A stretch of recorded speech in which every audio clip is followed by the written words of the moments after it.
Have you एव्हरचा वापर होतो ज्यावेळी एखाद्या व्यक्तीने आयुष्यात एखादी गोष्ट केली आहे का किंवा अनुभवली आहे का हे विचारण्यासाठी.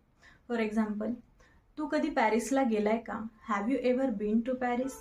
तू कधी एकट्याने प्रवास केलाय का? Have you ever travelled alone? इथे हॅवच्या ऐवजी हॅजचा सुद्धा वापर होतो, पण ते अवलंबून आहे कर्त्यावर. जसं की, तिने कधी तुला सरप्राईज गिफ्ट दिलंय का? Has she ever given you a surprise gift?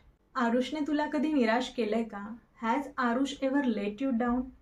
हॅवचा वापर होतो ज्यावेळी सब्जेक्ट हा आय, यू, दे, वी किंवा प्लुरल नाउन असेल, आणि हॅजचा वापर होतो ज्यावेळी सब्जेक्ट हा ही, शी, इट किंवा सिंग्युलर नाउन असेल.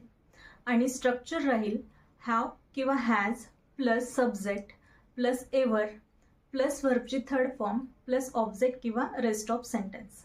तर तुम्ही कॉमेंट करून सांगा, तू कधी स्नोफॉल बघितलाय का?